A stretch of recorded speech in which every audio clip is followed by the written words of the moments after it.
6월달 제가 셋째 주가 되면 가정을 주제로 한 말씀을 나눕니다. 이 말씀을 준비하면서 늘 우리 성도님들이 좀 편안하게 들으셨으면 좋겠다 하는 생각을 늘 가지고 있고, 시험 들지 않기를 또 바라면서 우리들 가정뿐만 아니라 우리의 자녀들, 또 앞으로 가정을 이룰 우리 젊은 세대들을 같이 좀 생각하면서, 특별히 오늘 말씀은 남자와 여자 그리고 부부, 이렇게 제목으로 좀 함께 말씀을 나누려고 합니다. 예전에 제가 우리 교회 청년부에서 남자와 여자의 차이라고 하는 것을 함께 나눴던 적이 있습니다. 그때 우리 청년들의 의견은 대체적으로 의견이 일치를 본 것이 있는데요. 하나님이 사람을 창조한 것이 아니라 남자와 여자를 창조하셨다. 하나님은 두 종류의 사람을 창조하셨다. 그 두 종류는 바로 남자와 여자이다 하는 것이죠. 남자와 여자가 다르다 하는 것을 이렇게 강조해서 의견들을 나눴던 기억이 있습니다. 존 그레이라고 하는 분이 쓴 책 제목이 있어요. 여러분들도 아마 관심이 있으신 분은 읽어보셨을 것입니다. 지구가 여기 있으면 지구 바로 옆에 있는 별이 화성과 금성입니다. 화성에서 살던 남자가 지구로 오고, 또 금성에서 살던 여자가 지구로 와서 가정을 이루었다고 하는 그런 내용이죠. 그만큼 출신 별이 다를 만큼 남자와 여자가 다르다고 하는 내용을 기록한 그런 책입니다. 성경을 우리가 이제 창세기 이 본문을 가지고 청년들과 함께 나누었는데요. 이 본문에 보면 남자와 여자가 다르다고 하는 것을 우리들에게 좀 동의하게 만드는 내용들이 있습니다. 특별히 이제 19절과 20절 말씀을 보면 여기에 아주 중요한 한 가지 특징이 있습니다. 모든 짐승들은 암수 짝이 있는데, 짝이 없는 유일한 한 존재 아담이 짝이 없는 시간으로 일정 기간, 그 기간이 얼마일지 모르지만 일정 기간을 보냈다고 하는 이 사실이 아주 중요한 요소, 특징입니다. 남자인 아담이 짝이 없이 혼자서 지낸 그 기간, 그 경험을 가지고 있다고 하는 것이 남자를 특징 짓는 한 가지 아주 중요한 요소를, 이 혼자 있었던 것으로 인해서 그 특성이 나타나는 그런 것을 발견할 수 있다고 하는 것이죠. 하와는 자기가 세상에 처음 나왔을 때 자기와 같은, 자기를 또 사랑하는 그런 아담이 곁에 있었습니다. 하와는 자기가 세상에 왔을 때 이미 자기를 사랑해주는 한 사람이 있었던 것이죠. 그렇지만 아담은 19절 보고 20절 보면 자기와 같은 사람 없이 단독자로 세상에 사람은 딱 한 명인 그런 기간을 이제 아담이 가졌다 하는 것이죠. 그러면 그 기간 동안 그가 무엇을 했는가 보면 19절 20절에 보면 짐승들의 이름 짓는 일을 했습니다. 물론 우리가 여러분 집에서 키우는 애완견이나 뭐 이런 그 강아지 뭐 이름 짓는 것처럼 그렇게 뭐 짓는 이름이 아니고, 그 짐승의 특정을 규모화하는 그런 이름이었던 것이죠. 이 일은 그 어마어마한 일이었습니다. 그 일을 하나님께서 아담에게 하도록 했습니다. 그러니까 지금 아담이 이 땅에 인간으로 나와서 혼자 있으면서 그는 일했습니다. 하나님께서 맡겨준 그 어마어마한 미션을 혼자 있는 동안에 감당했던 것이죠. 이것으로 인해서 우리가 한 가지 특성을 알 수 있는데요. 남자는 일중심적이다 하는 특성입니다. 처음부터 그런 특성을 갖도록 처음 창조될 때 이제 그런 모습을 보여준다 하는 것이죠. 그리고 여자는 이미 자기와 똑같은, 그리고 자기를 어마무시하게 사랑하는 그런 아담이 있었다고 하는 것을 통해서 관계 중심적이다 이렇게 말할 수 있습니다. 남자는 일 중심적인 특성을 갖고 여자는 관계 중심적인 특성을 갖는다. 여러분이 이 다르다고 하는 것에서 아주 이게 중요한 기준입니다. 성경에서 말하는. 그럼 이 특성이 주는 그 결과적인 그 내용들이 또 있는데요. 몇 가지가 있습니다. 그 중에 일 중심적인 남자는 관계 중심적인 여자보다 말이 적다고 하는 특징이 있습니다. 왜냐하면 일 중심이기 때문에 그렇습니다. 근데 관계 중심인 여자는, 이 관계 중심이라고 하는 것은 관계를 증진시켜야 되는 그런 특성이 있기 때문에 남자에 비해서 더 많은 말을 하게 되어 있습니다. 남자는 말수가 적고 여자는 말수가 많은 것이 이 처음 존재 방식에서 이제 나온다 하는 것이죠.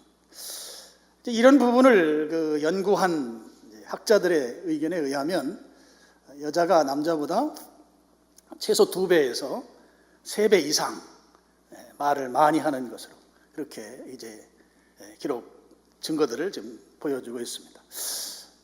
어떤 분이 저에게 와서 상담을 했습니다. 그분의 이야기가 자기 남편이 자기를 사랑하는 사랑이 너무 식었다, 그런 상담이었습니다. 그러면서 그분이 이야기하는, 목사님 찜질방 아시죠? 예, 알죠. 찜질방 가면 얼음방이 있어요. 우리 남편은 사랑이 식다 식어서 지금은 냉동실이 돼버렸어요. 찜질방에 얼음방이 돼버렸어요. 근데 신혼 초에는, 목사님 불가마 아시죠? 알죠? 불가마 같았는데 지금은 찜질방은 같은 찜질방인데 얼음방 같이 아주 꽁꽁 얼어붙도록 식었다 하는 거예요. 그러고 나서 이분이 저에게 하지 말아야 될, 안 하면 좋을 말을 한마디 했어요. 목사님, 제가 미쳤었나 봐요. 눈이 삐어가지고 신랑이 저런 사람인 줄 제가 전혀 몰랐어요. 그래서 제가 말하기를, 어떻게 하면 눈이 삐어요? 내가 물어봤어요. 눈은 삘 수 없지만 미치는 것까지는 아니더라도 좀 비슷해야 사실은 결혼합니다. 그렇게 이제 말을 하면서 왜 남편이 냉동실이 됐는지 좀 이야기를 한번 해보라고 했더니, 이 자매가 저한테 하기를, 우리 남편은 집에 오면 말을 안 한다는 거예요. 뭘 물어봐도 딱 2마디만 한대. 2마디가 그래, 응, 그 다음에 아니. 영어로 하면 yes 아니면 no. 이 2마디만 자기 남편이 한다는 거예요. 아무리 말을 시켜도 그 2마디 대답이 전부라는 것이죠. 그래서 그렇게 말이 많던 우리 신랑이 이렇게 다 사랑이 식어서 지금은 집에 오면 아무 말도 안 한다, 그런 이야기였습니다. 제가 그래서 조금 설명했어요. 왜 남편이 집에 가서 말을 하지 않는지. 저도 남편이잖아요. 좀 팔은 안으로 굽는다고 제가 안으로 굽는 이야기를 했습니다. 이 분야를 연구한 분들에 의하면 남자들이 하루에 말하는 언어의 분량이 있다는 거예요. 학자들마다 조금씩 차이가 있어요. 근데 보통 한 7,000단어 정도를 하루에 한다는 거예요. 7,000단어. 또 어떤 분은 뭐 10,000단어, 15,000단어까지 이야기하는데, 어쨌든 한 7,000단어를 다 말하는데, 이미 그날 하루 밖에 나가서 그 단어를 다 사용해서 지금 하루 내가 사용할 언어 분량이 하나도 남아있지 않은 상태로 집에 돌아오면 말하고 싶어도 말에 그 잔고가 없어서 말을 할 수가 없는 거라고, 좀 그럴듯하게 제가 말을 했어요. 그리고 여자는 남자보다 적어도 2배에서 3배 이상 많은 말을 하는데, 보통 하루에 2만 단어를 말하는데 그게 하루 분량인데, 그 하루 분량을 다 소진하지 못하면 이게 마지막에 신랑하고 그걸 다 소진해야 하루가 편안한데, 근데 하루에 남아있는 것을 재고 처리를 못해서 남편이 사랑이 식었다고 하는 거다. 보통 이제 집에서 육아를 하는 그 아이 엄마들은 많이 말해야 한 5천 단어 정도를 말한다는 거예요. 그러면 2만 단어를 치면 15,000단어는 지금 아직 남아있는 거예요. 잔고로 있는 것이죠. 이 단어를 소진할 대상이 남편인데, 이 남편은 이미 자기가 사용하는 7,000단어를 밖에서 다 사용하고 온 거예요. 더 이상 이 잔고가 남아있지는 않은 것이죠. 그러니까 15,000단어는 소비를 해야 될 대상은 남편인데, 남편이 하는 말은 응, 아니, 이 두 말만 하고, 그러니 이 아내 입장에서 보니까 남편은 나를 사랑하지 않는 사람이고 변한 사람이고 뭐 냉동실 같이 그렇게 차가워진 사람이다. 그렇게 말을 한다. 제가 이제 설명을 했습니다. 하면서 자매님, 방법이 하나 있긴 있는데 그렇게 한번 실천해 볼랍니까? 물었습니다. 무슨 방법이에요? 무슨 방법인가 하면 새벽 기도 나오라고 그랬어요. 새벽에 나와서 하루 동안 2만 단어를 써야 되는데 한 5천 단어 정도 남겨놓고 15,000단어를 하나님한테 다 말하고 그거 가지고 가서 집에 가서 애들 학교 보내고 방과 후 학습할 때 그때 쓰면 된다. 그러면 신앙도 좋아지고 그리고 가정도 지금보다 더 화목하고 행복할 수 있다. 이분이 새벽 기도를 그런데 안 나오더라고요. 어떤 분들은 아내가 새벽 기도 가는 걸 싫어하는 그런 남편들이 있대요. 그건 아주 잘못 생각하는 것입니다. 새벽 기도를 간다고 하면 차로 태워다 주시면 우리 남편들이 정말 잘하는 것입니다. 그러면 일석이조예요. 신앙도 좋아지고 집이 더 화목해져요. 남편한테 사랑이 식었다는 말을 하지 않는다고 하는 것이죠. 왜 남자의 말수가 여자에 비해서 적을까? 말씀드린 대로 남자들은 아담의 후예로서 아담의 DNA를 가지고 있기 때문이다 하는 말씀입니다. 아담은 독신으로 있었던 시대가 있다는 거예요. 그리고 그때 무엇을 했는가 하면 일했습니다. 일하기 때문에 일은 독신으로 있었기 때문에 말할 대상이 없고 일을 하다 보니까 일은 무엇이 중요한가 하면 성취하는 게 중요합니다. 결과를 내는 게 중요하죠. 그래서 남자들의 말을 분석해 보면 대개 사실 또 정보 어떤 결과에 관심을 가진 언어들이 대부분입니다. 이 언어의 내용도 아내와 많은 차이를 보이는 것이죠. 일의 결과가 중요한 거예요. 그러다 보니까 말을 많이 해야 될 말도 줄여서 말하고 결과만 묻는 그런 언어 습관들을 가지고 있죠. 그래서 어떤 분이 써놓은 책에 보면 남자는 100마디의 말을 한마디로 줄여서 한다. 이런 표현이 있습니다. 결과가 중요해요. 결과가 중요하니까 주로 스포츠를 좋아합니다. 이겼어, 졌어. 이것만 묻는 거예요. 과정은 필요 없어요. 이현진이가 졌어, 이겼어. 손흥민이 이겼어, 졌어. 이것만 묻는 것이죠. 결과 중심이라는 거죠. 왜? 일이라고 하는 단독자로 일했던 경험이 그 DNA가 있기 때문이다 하는 것이죠. 그 다음에 이 일 중심이라고 하는 것은 문제 해결 중심으로 말합니다. 문제를 해결하는 거죠. 여러분, 문제가 발생하면 남자들은 말하기보다는 행동으로 그 해결책을 찾아가려고 합니다. 여러분, 자녀가 나 배고파요 그러면 그 아빠는 그 다음 말을 하기 전에 이미 현관에 나가서 운동화를 신고 있습니다. 마트에 가서 먹을 것을 사오는 것이죠. 메뉴도 묻지도 않고 그렇게 나갑니다. 문제 해결 중심, 말은 좀 덜 한다는 것이죠. 반면에 아내는 이제 하와의 후예이기 때문에 관계 중심입니다. 관계는 말씀드린 대로 말을 많이 하게 되어 있다는 것이죠.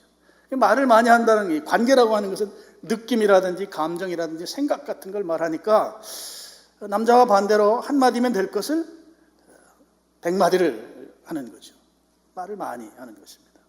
그리고 조금 심하게 표현하는지 모르지만 결과에는 별로 관심이 없습니다. 남자는 결과에 관심이 많아요. 근데 여자는 결과에 관심이 별로 없고 과정에 관심이 있습니다. 과정. 그래서 드라마를 좋아하죠. 드라마를 좋아하는데 어떤 드라마를 좋아하는가 하면 막 비비 꼬인 드라마를 좋아합니다. 그리고 그 드라마 속에 나오는 주인공이든 아니면 어떤 특정한 인물에 나의 감정을 이입시켜서 욕하기도 하고 또 흉보기도 하고 짜증을 내기도 하고 이제 그러는 것이죠. 나이가 좀 드신 우리 남자들도 드라마를 좋아하는 경우가 있습니다. 검사해보면 여성 호르몬이 많아진 경우라고 볼 수 있겠죠.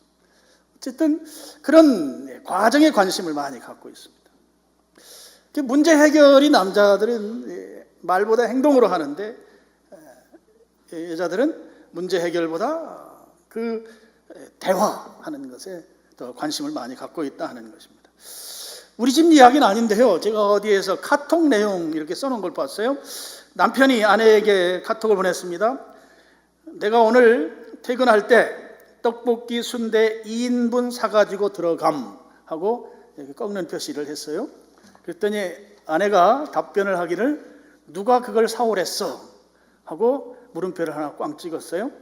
그러니까 남편이 배고프다며 하고 물음표 2개를 찍었어요. 그러니까 이 아내가 그 말을 받아서 배고프다고 했지 순대와 떡볶이 먹고 싶다고는 안 했잖아 이렇게 또 답변을 보냈어요. 그러니까 남편이 그래 그럼 내가 먹겠음 하고 마침표를 여러 개 찍었어요. 그랬더니 아내가 그 다음 답변 당신 내 남편 맞아? 하고 물음표를 10개 이상 쭉 찍어놨어요. 남편과 아내의 차이를 잘 나타내주는 것이죠. 남편은 해결책을 제시하면 아내는 자기를 이해하지 못하고 오히려 가르치려 한다고 말합니다. 근데 그러고 보니까 제 아내가 나보고 가끔 그런 얘기를 해요. 가르치려 한다고. 제가 좀 찔리긴 하지만 어쨌든 이 남자와 여자의 특성적인 모습이 이제 그런 모습으로 드러난다고 하겠습니다. 여러분, 가정을 행복하게, 지금도 화목하지만 더 화목한 가정을 이루려면 남자에 대한, 남편에 대한 다름, 또 아내에 대한 다름을 인정하는 것. 인정한다고 하는 것은 이해하는 것을 말합니다. 이해할 때 더 화목한 가정을 이룰 수가 있습니다.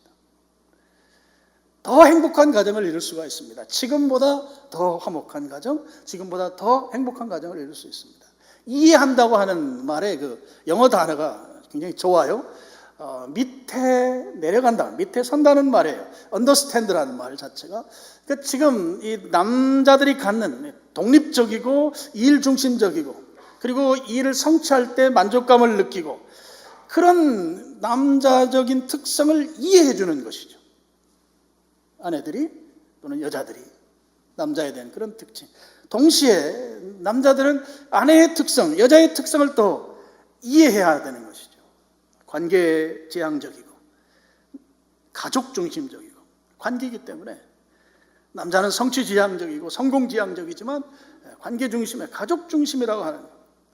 그리고 아내들은 다른 사람의 반응에 민감합니다. 관계 중심이기 때문에 그렇죠.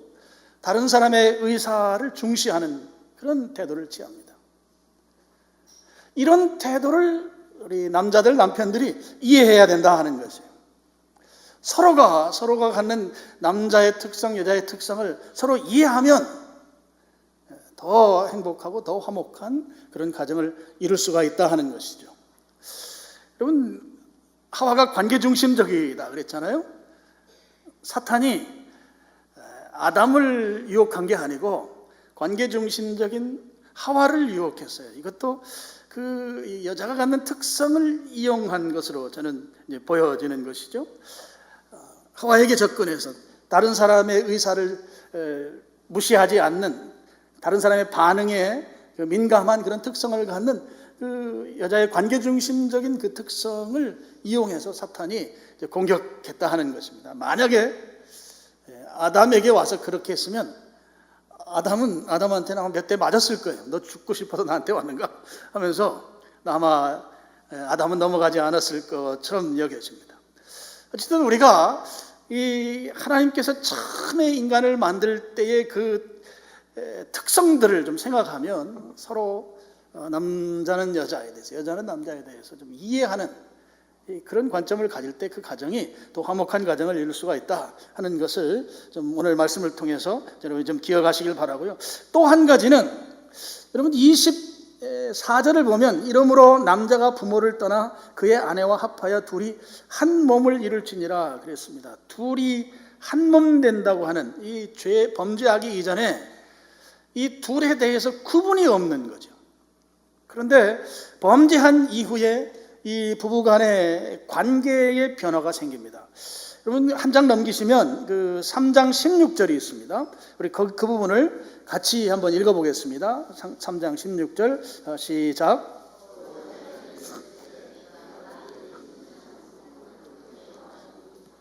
수고하고 자식을 낳을 것이며 너는 남편을 원하고 남편은 너를 다스릴 것이니라 하시고, 여기에 보면 남편이 아내 하와를 다스린다 하는 거죠.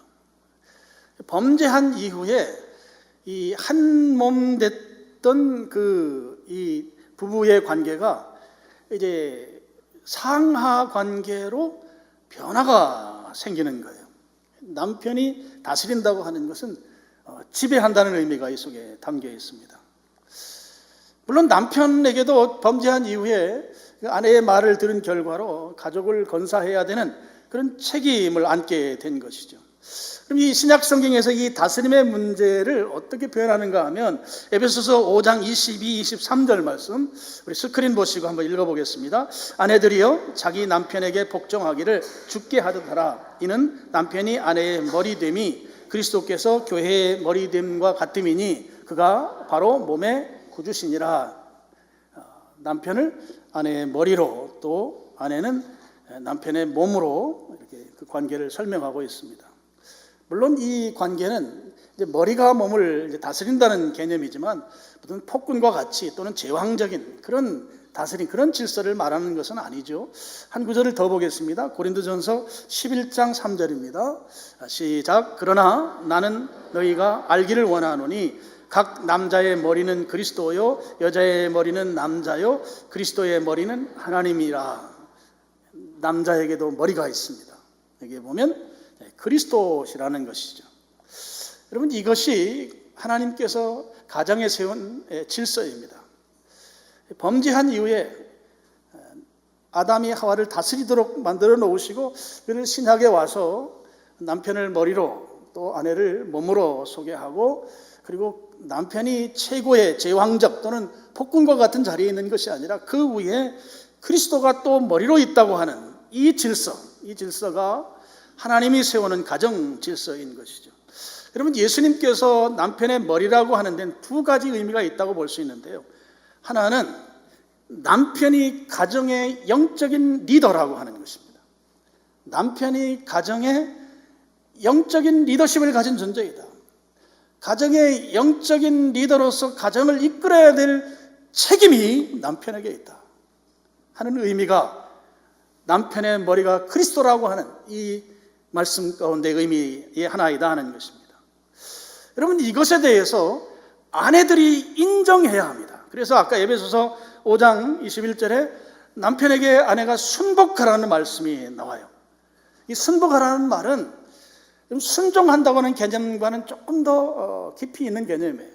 순복이라는 말은 그 단어를 보면 굴복한다는 의미를 좀 가지고 있어요. 굴복한다는 것은 내 의지, 내가 동의가 되지 않을지라도 그 뜻에 따른다는 의미가 거기에 있습니다. 집에 한 가정의 영적인 최고의 리더십은 남편에게 있다. 남편에게.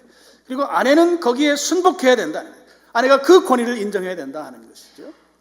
근데 우리 이제 한국의 크리스찬 가정들을 보면 남편들의 신앙보다 아내들의 신앙이 훨씬 좋습니다. 남편이 신앙이 없는 경우도 있고 아내들이 같이 부부가 신앙생활을 하더라도 남편보다 아내가 훨씬 더 신앙이 좋은 경우들이 대부분입니다. 제가 대략 가늠해 보면 지금까지의 경험으로 한 8대2 정도는 되는 것 같아요. 남편이 신앙이 좋은 경우가 둘이라면 아내가 신앙이 좋은 경우가 8인 경우가 8대2의 그 구분으로 좀 보인다 하는 것이죠. 그러다 보니까 남편이 한 가정의 영적인 리더로서 리더십을 갖는데 아내들이 이게 동의해 줄 수가 없는 거예요. 거길 따라가면 지옥 갈 것 같은 거예요. 그러니까 그 신앙적 갈등들이 실제적으로 많이 일어나고 있습니다. 그래서 신앙생활 하는데도 이제 어떤 헌신들을 할 때는 남편의 동의를 받지 아니하고 남편 모르게 헌신을 해야 되는 경우들이 왕왕 있습니다. 남편의 신앙이 아내의 신앙을 쫓아가지 못하기 때문에 생기는 현상들인 것이죠. 근데 지금 가정의 질서를 하나님께서 말씀하실 때 남편의 머리는 그리스도이시다라고 한 것은 남편이 또 가장이 아버지가 그 가정의 영적인 최고 리더이다 하는 거예요. 그것을 말씀하는 것이다 하는 겁니다. 여러분, 아내들이 남편에게 순복하는 것이, 여러분, 베드로는 더 심한 표현을 쓰고 있어요. 베드로전서 3장 1절을 한번 보시죠. 같이 한번 읽어보겠습니다. 아내들아, 이와 같이 남편에게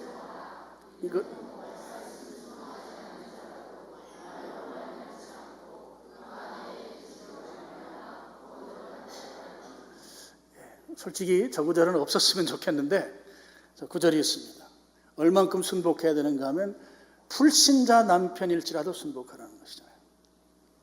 그래야 그가 구원받기 때문이다. 이 구원의 가치를 위해서 아내가 한 가정에서 남편의 권위를 인정하라는 것이죠.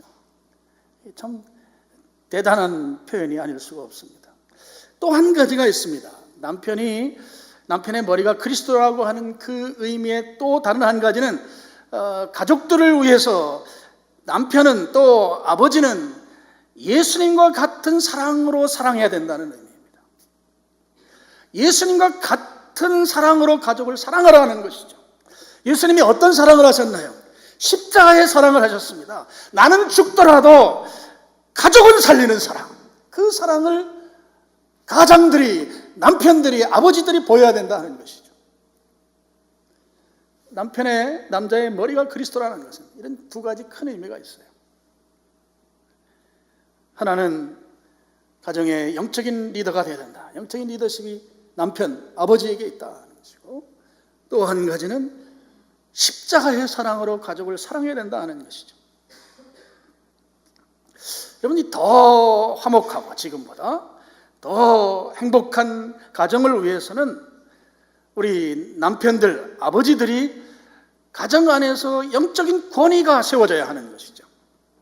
세우는 일에 아내들이 협력해야 합니다.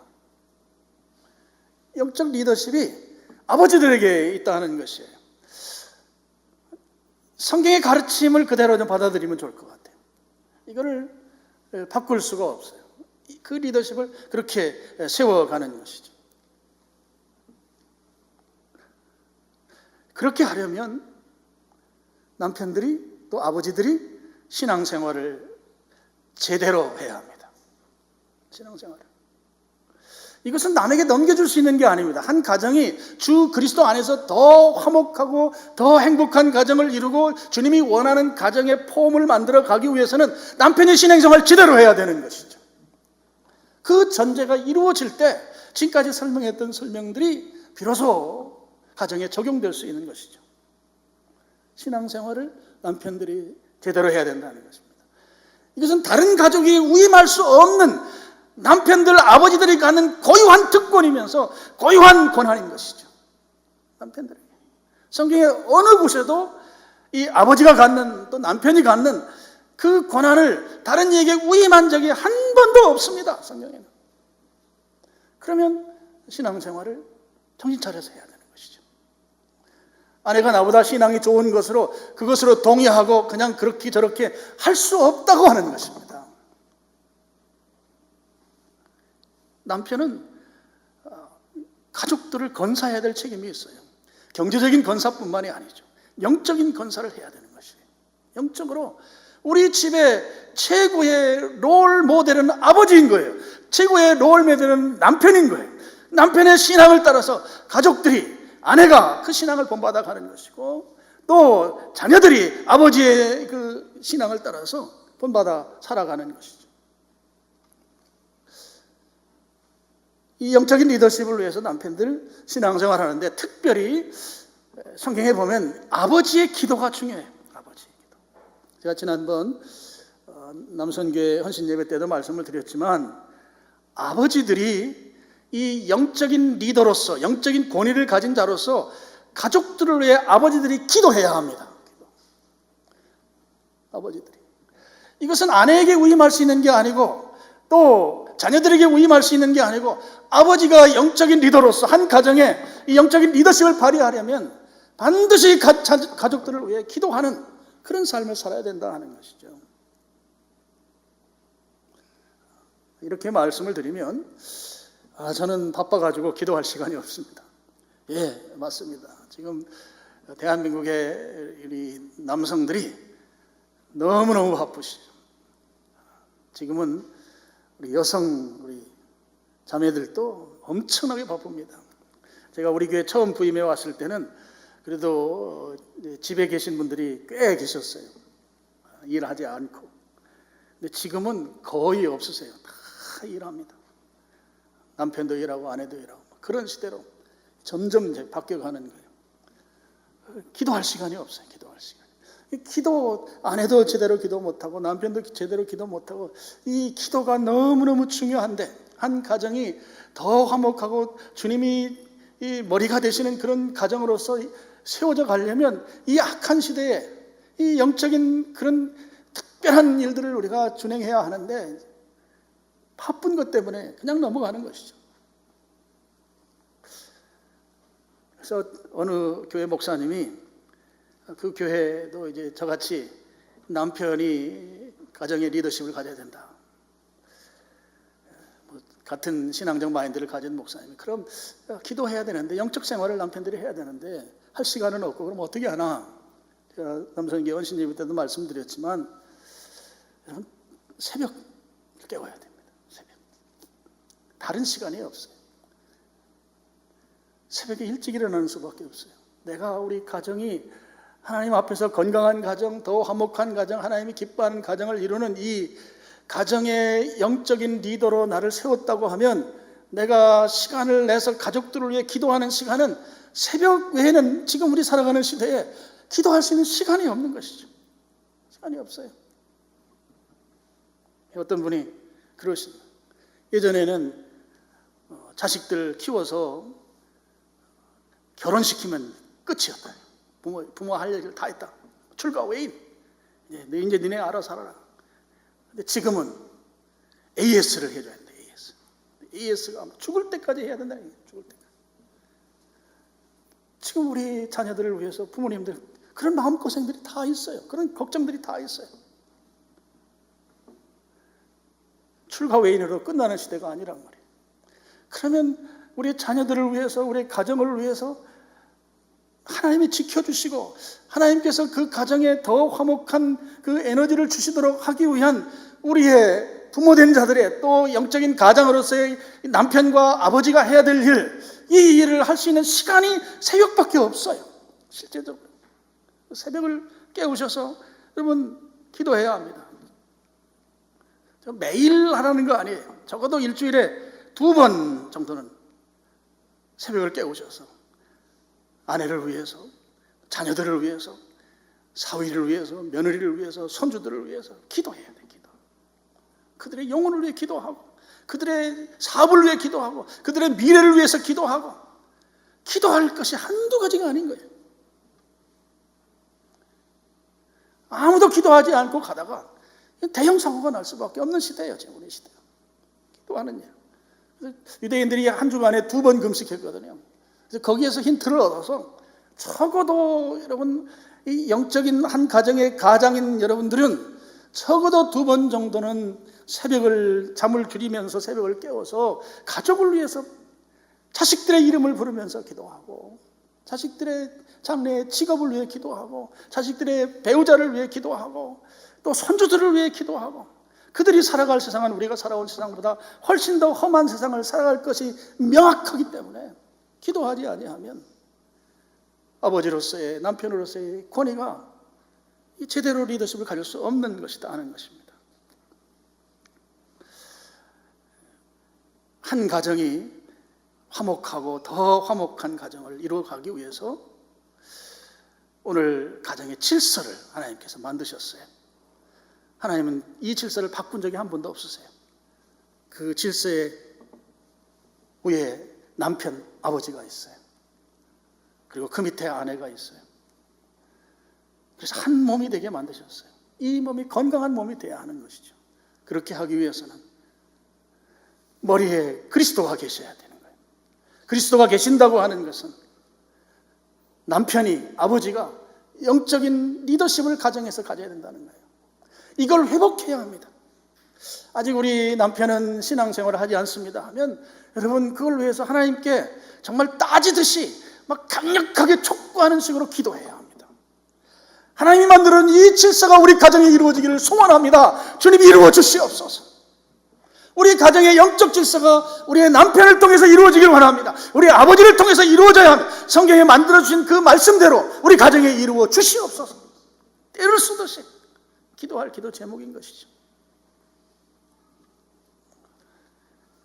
오늘 말씀을 정리합니다. 하나님께서 남자만 창조한 게 아니라 남자와 여자를 만드셨습니다. 그리고 별개로 따로 살게 하신 것이 아니고 둘이 합해서 한 몸을 이루는 가정이 이루어지도록 하나님께서 그렇게 하셨습니다. 비로소 이제 가정을 이루고 살아가게 되는데요. 그래서 남편과 아내가 이제 그 가정의 역할자로 있습니다. 그러면 오늘 말씀대로 서로 다르다는 것을 이해하자 하는 거죠. 남편은 아내가 나와 다르다. 또 아내는 남편이 나와 다르다. 그럴 때 더 화목하고 더 행복한 가정, 행복한 부부가 될 수 있다 하는 것이고요. 그리고 창세기 1장에 나오는 것처럼 생육하고 번성하는 여러분 자녀의 복, 이 믿음의 계승의 복이 또 이 가정에 있어야 할 줄로 믿습니다. 남편이 영적인 리더십을 가지고 가족들이 하나님께 잘 예배할 수 있도록 한 가정의 영적인 리더로서 또는 뭐 구약식으로 표현하면 어떤 제사장적 사명을 가진 자로서 가족들이 예배에 잘 참여하도록 하는 일을 남편이 리더십을 가지고 이끌어야 되는 그 사명이 남편들에게 있다고 하는 것이죠. 그리고 가정에게 주신 하나님의 사명이 있어요. 주님과 복음을 위해서 하나님께서 우리 가정에 주신 사명을 남편, 아버지가 중심이 돼서 그 사명을 이루어가는 것입니다. 그런 것을 위해서 오늘 우리에게 가정을 이루게 하셨고 또 가정의 질서를 주셨고 또 다르지만 한 몸을 이루어서 그 일을 이루어가도록 주님께서 하셨다고 하는, 그래서 여러분 그 가정이 믿음의 가문을 이룰 수 있기를 축원합니다. 내 대해 반짝하고 마는 것이 아니라 내 믿음이 자녀 세대로 계승돼서 믿음의 가문을 이루는 것이죠. 이제 어떤 목사님은 장자권의 축복 그러는데 장자권의 축복이 대물림 될 수 있기를 축원합니다. 대물림 될 수 있기를. 그래서 지금보다 더 화목하고 행복한 그런 가정들을 이루시고 또 우리의 자녀들이 또 그런 가정을 이룰 수 있고 오늘 젊은 세대들이 또 그런 가정을 비전으로 삼고 이루어갈 수 있기를 주님의 이름으로 축원합니다. 하나님 아버지,